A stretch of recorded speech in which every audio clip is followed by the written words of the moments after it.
Our next presenter, Ronnie Hansen, will talk about how cities can support the esports movement.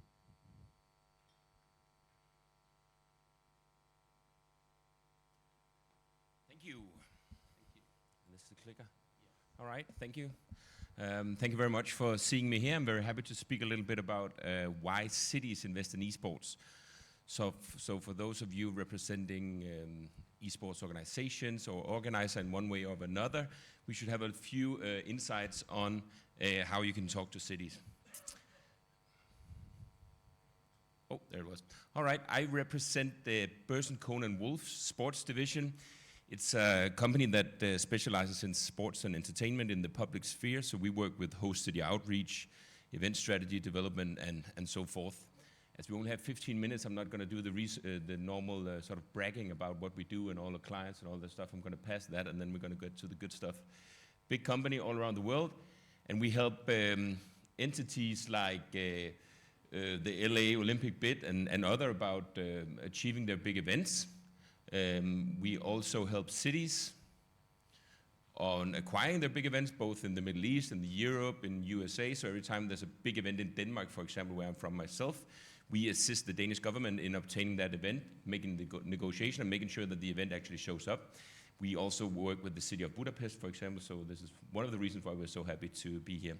The reason I mention this is because we also work for a lot of the entities in esport. So we represent Riot and ESL on different markets. We've also participated in the work with the International Olympic Committee, and then we assist ministries and football associations around the world, helping them understand esport better, but also making sure that they attract the right partners, especially on an organizational level. So for Riot and ESL, for example, we help them on different markets, making contracts and appointments with the cities and making sure that the cities utilize the esport rights that they're now acquiring from their partners in the best possible way. So the big question is, why do cities invest in esports, and why are some of them afraid of esports, and why do some of them love esports? Well, we talked to a lot of the cities earlier this year. We talked to 500 of our contacts around the world, and we asked them about esports.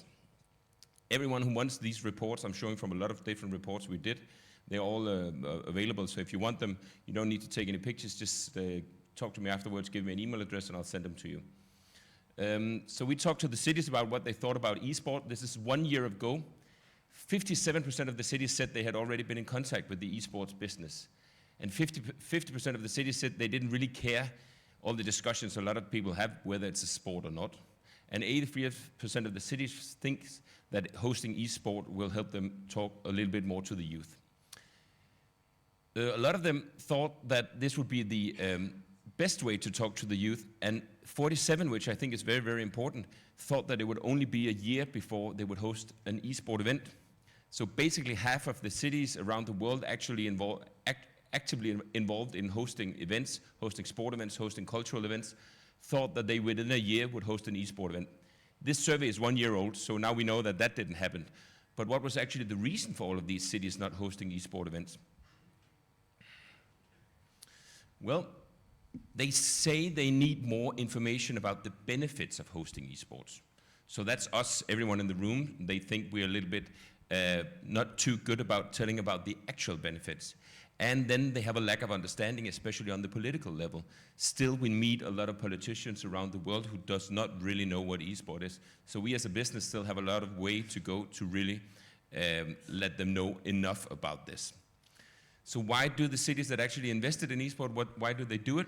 Well, this is one example. We did a large survey at the latest ESL 1 in Cologne, and we found out that almost half of the people attending the event were internationals. That's quite a lot, and that's more than you see at normal sport events. So if you go to a lot of football matches, if you go to a lot of athletic games, not half of them will be international. Often the biggest majority part of guests are made up by locals. And this is, of course, very important for the finances. So this is an example of an economic impact model that we do for cities so they know how much money they make on tourism. Happy to share it with you as well. This is very important to do for a lot of cities. Most cities care a lot about what sort of economic impact they will make from events. And actually, esport events, international esport events, provide more economic impact than a lot of other sporting events. The reason for that is it's very, very international, so people travel in from all over the world. People within esport are very much educated, and actually a lot of them make more money than you think. The sort of normal, I know you don't think that, but a lot of politicians think that esport actives or esport audiences sit at home and don't make a lot of money and are sort of a little bit only obtained in the internet. But actually the the education level and the income level for esports fans is higher than normal sports fans. So it's very attractive for cities. And another important factor is that esport fans, a lot of them do not yet have kids. So if you look at me, my daughter is right there. We travel together now, so I don't go out and drink and have a lot of restaurant visits tonight. But a lot of you probably do. So that's the difference between people who have kids and do not have kids. Cities love people that do not have kids if they want a high income. So this is actually a pretty large economic impact from one esport event in an arena. One of the reasons esport events are cool for cities as well is that they're not very expensive to host. They often happen in arenas. If you have a football match, if you have an athletic match, if you have a bicycle race, Tour de France, something like that, you will block off the whole city. You will have a lot of lack in the normal economic sort of happenings in the cities. Football matches, you will have a lot of securities. We still don't have any esport hooligans, so we are not really concerned with security yet. Maybe it will happen, who knows, but for right now we don't. So actually for a city, you don't need to put in a lot of other investments than just having the arena and then some sort of host city sponsorship. If we look at Katowice, which a lot of you people know, then Katowice was even more because there was a lot of more people and a lot of people traveled in and a lot of international business there. So the economic impact of ESL in Katowice was very, very large. So if you're hosting big esport events, take these reports from me, show them to your city, and then let them know how big the economic impact is. There's a lot of Excel sheets, spreadsheets, numbers behind this that you can dig into if you'd like, so you can test them yourself and also adapt them a little bit to your cities.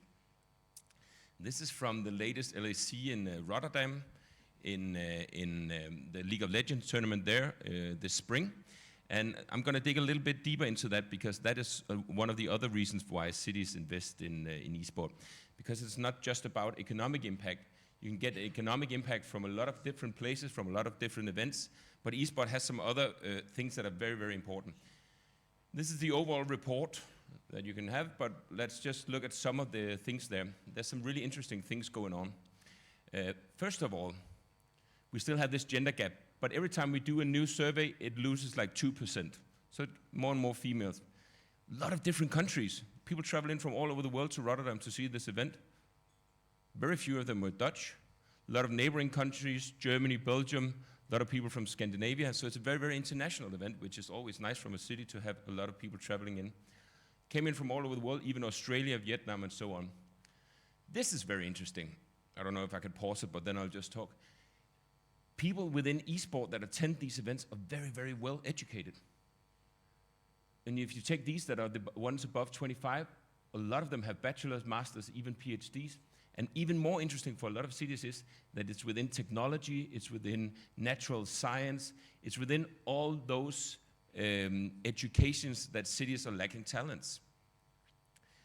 If you look at sort of the general average in both the Netherlands and the EU, then the people attending the LEC in Rotterdam were very, very well educated.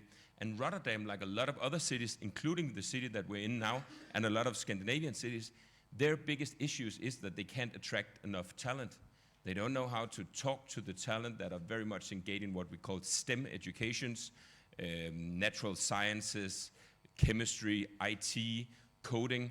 They're very hard to get a hold on. They're very hard to communicate with.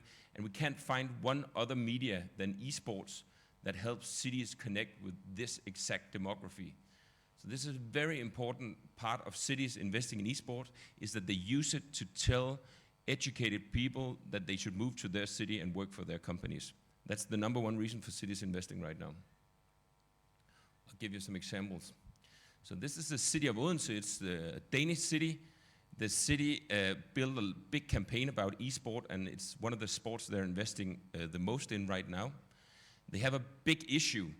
They have one of Europe's biggest robot industries. Along with Munich, they're the biggest hub for robots in Europe. They have a lot of companies, as you can see here, that are being sold to American investors for millions and millions of kroner, but they can't get enough talent. They can't get people to move to Odense.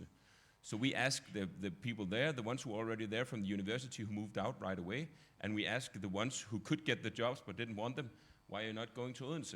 Answer number one, never heard of it. Answer number two, seems a little boring.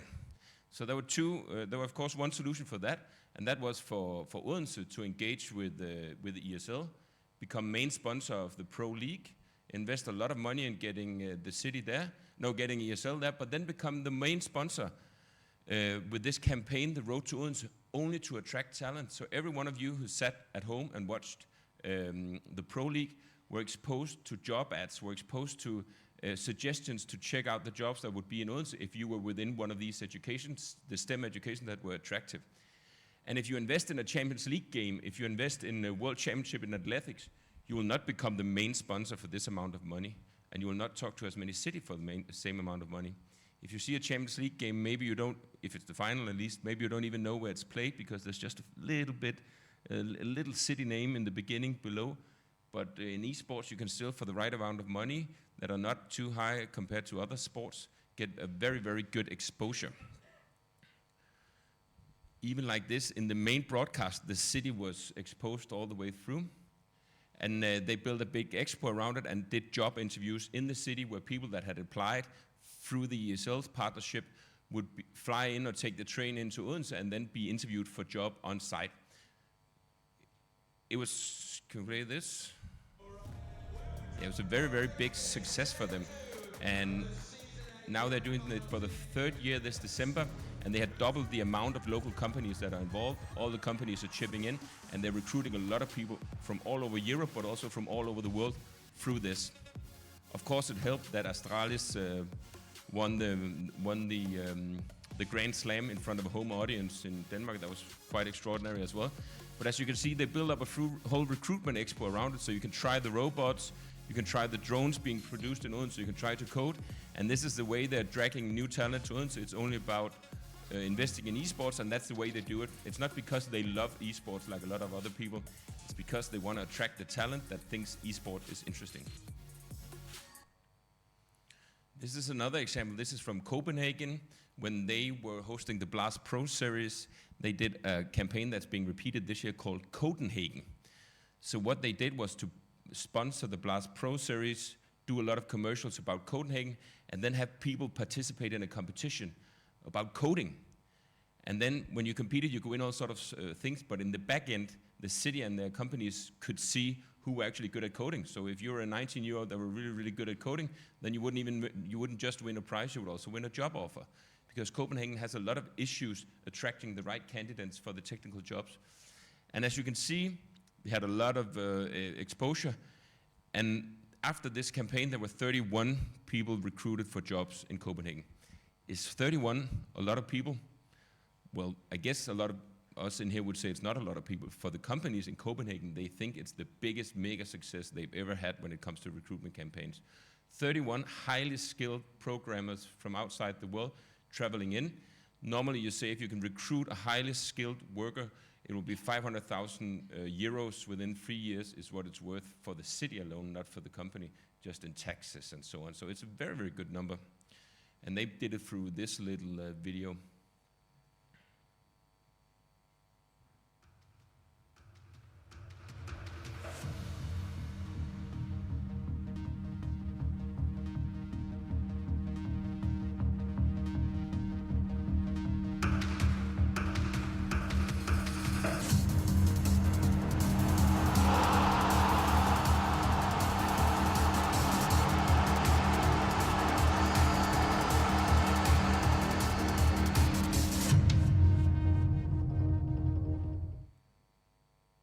So the question I was hoping to answer was, why do cities invest in esports? Normally I spend 45 minutes on this talk, and today I did it in 15 minutes, keeping the time, so the organizers will be happy. There are three main reasons. It's to connect to the youth that are normally not going to be at the World Cups in athletics, who are not going to be at the Swimming World Championship. Actually connect with the youth of the city is to get an economic impact. You get a larger economic impact for less investment for cities when going through esports still. Within 5-10 years, it's probably going to be as expensive as a lot of other sports and hosting. And then, the most importantly, it's a way to show the attractivity of the cities and the companies within the cities to a very, very well-educated audience. Esport has the most well-educated, kidless, travel-eager audience of any other sports. Thank you.